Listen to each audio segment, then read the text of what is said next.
Hello guys, welcome back to our YouTube channel. This is Shamoon. I am तो Chansley. Guys, कैसे हैं आप सब लोग? Hopefully you all are doing तो fine. गाइस, आज की वीडियो का टाइटल होने वाला है why foreign car makers are leaving India, why car companies are fail in India. Okay, so ये है इसका टाइटल। इंटरेस्टिंग टाइटल है। देखते हैं भाई इसके अंदर क्या है। क्या होने क्यों वाला फॉरेन है? कंपनीज और फॉरेन कार मेकर्स जो है इंडिया छोड़ के जा रहे हैं। तो देखते हैं इसकी डिटेल क्या है। इसकी डिटेल ये हो सकती है कि शायद इंडियन कार कंपनी ही इतना अच्छा वर्क कर रही है कि उनको जो है यहाँ पे शायद। देखते हैं पहले डिटेल, देखते हैं पूरी पहले फिर वीडियो, बातें करते बाकी हैं। सारी बातें बाद में Start करें। ओरिजिनल दोस्तों वीडियो का इंडिया लिंक दे आज देंगे वर्ल्ड की डिस्क्रिप्शन फिफ्थ में, लार्जेस्ट कार सब्सक्राइब मार्केट करेगा। है, जिसमें पहले पे है चीन, दूसरे पे यूएस, थर्ड पे यूरोप, फोर्थ पे जापान और फिफ्थ पे है इंडिया। इंडिया में ओके। केवल 2 कार मेकर्स 60% से ज्यादा मार्केट शेयर पर कब्जा किए हुए हैं, और वो है मारुति सुजुकी एंड हुंडई। 1990 में ग्लोबलाइजेशन के बाद 5 साल के अंदर अंदर इंडिया में कई सारे कार मेकर्स आए, जिसमें Mercedes Benz, fiat, general Motors, Ford, Honda, Hyundai और टोयोटा शामिल थे। लेकिन आज अगर हम देखें तो कई सारे automobile companies like Ford, general Motors, Chevrolet आज इंडिया को छोड़ के जा चुके हैं। टोयोटा भी अब मारुति के साथ कोलैब करके अपनी कारों को सेल कर रही हैं। दोस्तों ये सारे कंपनीज आज इंटरनेशनल मार्केट में धूम मचा रही हैं। लेकिन ऐसी क्या वजह है कि यही कार मेकर्स आज इंडिया से क्विट करते जा रहे हैं? दोस्तों आज के इस वीडियो में हम समझेंगे कि इंडिया के अंदर ऑटोमोबाइल कंपनियां क्यों टिक नहीं पा रही हैं। ओके। दोस्तों सबसे पहले हमें इंडिया के ऑटोमोबाइल मार्केट को समझना होगा।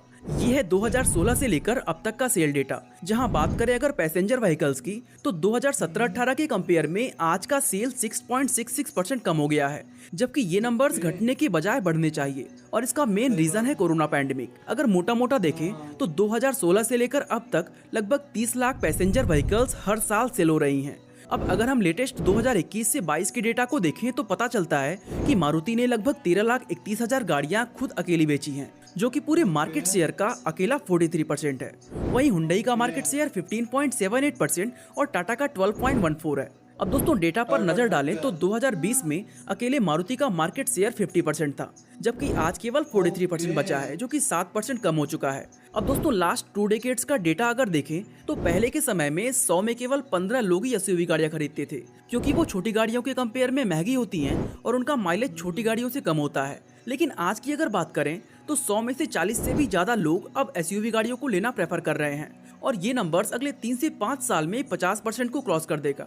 तो दोस्तों बात करें अगर मारुति की सेल लास्ट ईयर के कंपेयर में कम क्यों हुआ, तो उसका मेन रीजन यही है कि मारुति के अंदर अब तक एसयूवी सेगमेंट की गाड़ियां काफी कम थी। दोस्तों अब इस बात से ये तो समझ आ गया कि एक आम आदमी ज्यादा पैसा देकर बड़ी गाड़ी को लेना ज्यादा प्रेफर कर रहा है। लेकिन फिर सवाल आता है कि इसके बाद भी इतने सारे कार मेकर्स इंडिया को छोड़कर क्यों जा रहे हैं? तो दोस्तों इसके मल्टीपल रीजंस हैं। इसमें मैक्सिमम कार कंपनियों का कहना है कि इंडिया का टैक्स सिस्टम इसका सबसे बड़ा रीजन है। और आपने शायद टेस्ला का न्यूज सुना भी होगा कि हैवी इंपोर्ट ड्यूटी लगने की वजह से टेस्ला आज इंडिया में नहीं आ रही है। आज अगर कोई कंपनी इंडिया में अपनी 30 लाख से नीचे की कार को इंपोर्ट करती है तो इंडियन गवर्नमेंट उस पर 60% इंपोर्ट ड्यूटी लगाती है। वहीं अगर इसका प्राइस 30 लाख से ऊपर का है तो इंपोर्ट ड्यूटी 100% हो जाएगा। मतलब 40 लाख की कार इंडिया आते आते 80 लाख की हो जाएगी। अब दोस्तों कार कंपनियों को अगर इसका तोड़ निकालना हो तो उनके पास केवल एक ही ऑप्शन था कि वो इंडिया में अपनी कार्स की मैन्युफैक्चरिंग करें।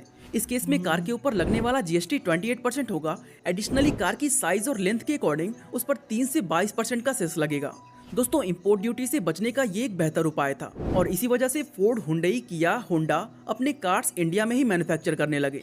लेकिन दोस्तों वही हम फोर्ड की बात करें तो फोर्ड तो इंडिया के अंदर 1995 में ही एंट्री ले लिया था, और लगभग तभी से मारुति, होंडा और हुंडई भी चली आ रही हैं। लेकिन आज मारुति टॉप पर है और फोर्ड इंडिया को छोड़ चुकी है। तो क्या सच में केवल टैक्सेशन ही मेन रीजन है जो आज कार कंपनियों को इंडिया छोड़ने पर मजबूर कर रही है? इसका जवाब हाँ भी है और ना भी। दोस्तों फोर्ड के केस में हुआ ये कि उन्होंने जो गाड़ियां इंडिया के अंदर लॉन्च की थी वो इंडियन बायर्स के हिसाब से नहीं बल्कि अमेरिकन बायर्स के हिसाब से थी।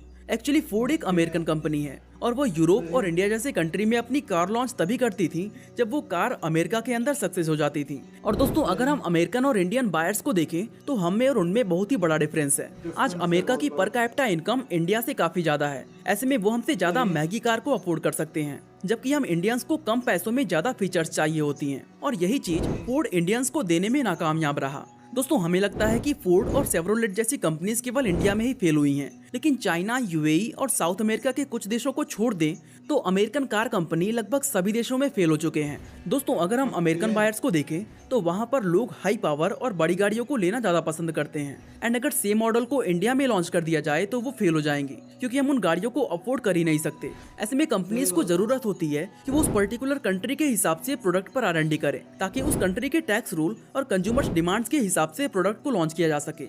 जहां फोर्ड ने अपनी कुछ कारें जैसे इको स्पोर्ट और एंडेवर पर ये टेक्निक आजमाया और ये तरीका काम भी किया। लेकिन दोस्तों जब प्रोडक्ट पर प्रॉफिट मार्जिन ही कम होगा तो R&D जैसी चीजों पर खर्चा करना कंपनियों के लिए काफी मुश्किल हो जाता है।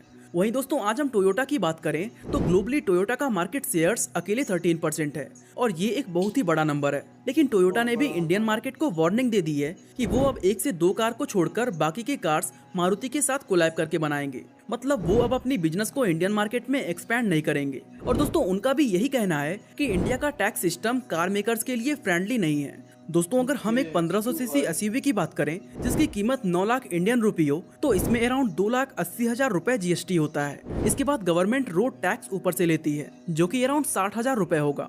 वही कार कंपनी इस 9 लाख के कार पे केवल 30 से 50,000 रुपए ही कमा पाती है। तो दोस्तों ये तो है कि टैक्स की वजह से इन कार कंपनियों का प्रॉफिट मार्जिन काफी कम हो जा रहा है। अगर वो अपना प्राइस बढ़ाते हैं तो वो बाकी कंपनियों से कम्पीट नहीं कर पाएंगे, और अगर वो अपना रेट कम करते हैं तो कार के क्वालिटी से कम्प्रोमाइज होने लगता है। और दोस्तों यही वजह है कि मारुति, हुंडई और किया इंडियन कंज्यूमर्स के अकॉर्डिंग अपने कार्स में कई चीजों से कम्प्रोमाइज करके कम पैसों में ज्यादा फीचर्स देते हैं। और दोस्तों इसीलिए मारुति और हुंडई इंटरनेशनल मार्केट के क्रैश टेस्ट में जहां 4 से 5 स्टार तक स्कोर कर लेती हैं, वो इंडिया में मैक्सिमम 3 स्टार तक ही ला पाती हैं। अब दोस्तों बात करें अगर रीजन नंबर 2 का तो वो है सर्विस कॉस्ट। दोस्तों अगर हम इंडियन बायर्स की बात करें तो कार लेने से पहले हम उसकी सर्विस कॉस्ट पर काफी फोकस करते हैं। मतलब कार की प्राइस तो दूसरी बात हुई, उस कार पर एक्स्ट्रा खर्च कितना आएगा ये भी हमारे लिए मैटर करता है। और दोस्तों इस चीज में फोर्ड और शेवरोलेट जैसी कंपनीज मार खा जाती हैं। वहीं अगर हम मेंटेनेंस वाइज बात करें तो मारुति सुजुकी, हुंडई और टाटा की कारों का कोई मुकाबला नहीं है। अब बात करें अगर रीजन नंबर 3 की तो वो है EV रिवॉल्यूशन।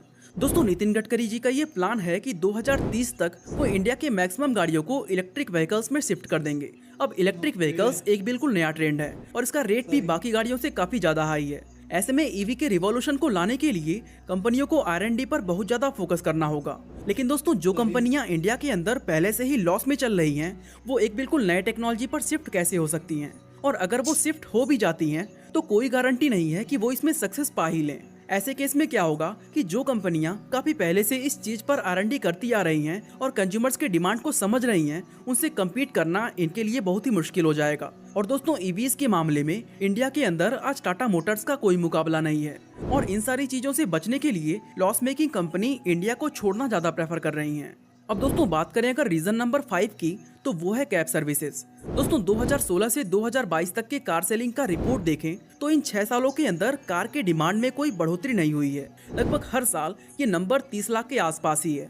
तो एक चीज तो कंफर्म है कि ज्यादा लोग कार परचेज करने में इंटरेस्ट नहीं दिखा रहे हैं। अब दोस्तों शहरों में इसका सबसे बड़ा रीजन है कैब सर्विसेज। आज जब भी हमें सिटी के अंदर ट्रैवल करना होता है तो हम ऑनलाइन कैब का यूज कर लेते हैं, जिससे हमें ना तो कार के मेंटेनेंस पर फोकस करना पड़ता है, ना तो पार्किंग पर, ना RTO और ना ही इंश्योरेंस पर। और अगर वहीं हमें इंटरसिटी ट्रैवल करना है तो हम ट्रेन या फ्लाइट का यूज कर लेते हैं। तो इस तरह दोस्तों पर्सनल कार्स की डिमांड में कोई इंक्रीज देखने को नहीं मिल रहा है। ऐसे में जब डिमांड ही नहीं बढ़ेगा तो किसी चली चलाई ब्रांड को रिप्लेस करना एक लॉस मेकिंग कंपनी के लिए बहुत ही मुश्किल होगा। और इन सारे कारणों से परेशान होकर फोर्ड, जनरल मोटर्स और शेवरोलेट जैसी कंपनीज आज इंडिया से क्विट कर रही हैं। दोस्तों बात करें अगर रीजन नंबर 5 की तो वो है माइलेज। दोस्तों फोर्ड, जनरल मोटर्स या टोयोटा के फेल होने का एक बड़ा रीजन ये भी है कि इन कंपनियों के कार परफॉर्मेंस ओरिएंटेड होते हैं, और जब व्हीकल के परफॉर्मेंस पर फोकस किया जाता है तो इससे कार के माइलेज पर काफी फर्क पड़ता है। दोस्तों फोर्ड और टोयोटा के कंपेयर में मारुति और हुंडई की कार्स काफी हल्के होते हैं, जिससे गाड़ियों की माइलेज ज्यादा होती हैं। लेकिन दोस्तों इससे पैसेंजर्स की सेफ्टी से कम्प्रोमाइज होता है।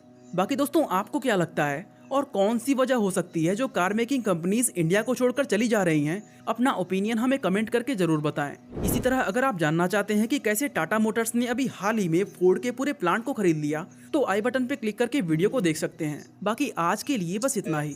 फर्स्ट ऑफ ऑल इन्होंने जो टाटा किस पे थर्ड पे टाटा की सेलिंग बाइंग जो है अपना थर्ड पे है, और फर्स्ट पे मारुति है, और सेकंड पे कौन सी है? होंडाई। आई थिंक होंडाई जो है सेकंड पे, और थर्ड पे टाटा है। और असल में इसका जो मेन असल वो है ना कि वो जो है टाटा, मारुति और जो है हुंडई, वही चीज जो है आपको जो है उसने लास्ट में बोला ना, इसमें थोड़ा बहुत सेफ्टी पे कॉम्प्रोमाइज होता है, बाकी वही फीचर्स, वही चीजें, वही सब चीजें जो है वो जो है आपको उस रेट में कर देते हैं जो फोर्ड वगैरह नहीं कर पाएगा। फोर्ड हो गया, दूसरी कंपनीज हो गई जो दुनिया की है, वो आपको वो चीज करके देंगे डिफरेंट रेट्स में, वो बिल्कुल रेट्स की जो है फर्क होगा। और काफी चीजें होती हैं इसके अंदर। टाटा से ज्यादा सेल जो है ना मारुति होती है इंडिया में। इंडिया में सबसे ज्यादा फेमस मारुति है, मुझे पता लग गया, लोगों ने मुझे बताया था पिछले वीडियो में। भाई टाटा भी बहुत फेमस है।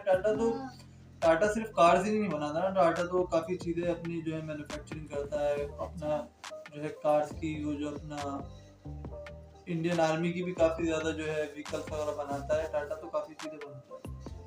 बाकी बात रही मारुति और उसकी, तो वो आई थिंक इसलिए जो है मेरे ख्याल से बेटर कर रही हैं। एक तो पहली बात कि जो है उनको पता है कि किस तरीके से जो है इंडियन, उन्होंने उसने बोला ना कि जो है इंडियन एक यानी कि जो बायर है और जो एक अमेरिकन बायर है उसकी सोच में और जो है इंडियन बायर की सोच में फर्क है। हम लोग चाहते हैं, पाकिस्तान भी ये सेम ही है कि हम लोग चाहते हैं कम रेट में हमें अच्छी चीज मिल जाए, और वो लोग चाहते हैं रेट भी अच्छे हों मगर मिले, भले से रेट अच्छे चले जाए मगर मिले हमें बेहतरीन चीज। तो हम लोग की तो शुरू से यही है इंडिया पाकिस्तान की, हमें कम रेट में अच्छी चीज मिल जाए।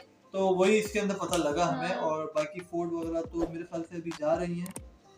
Let's see what happened. So guys, ये थी वीडियो, आप लोगों को कैसी लगी प्लीज बताइएगा। मिलते हैं नेक्स्ट वीडियो में। Bye bye.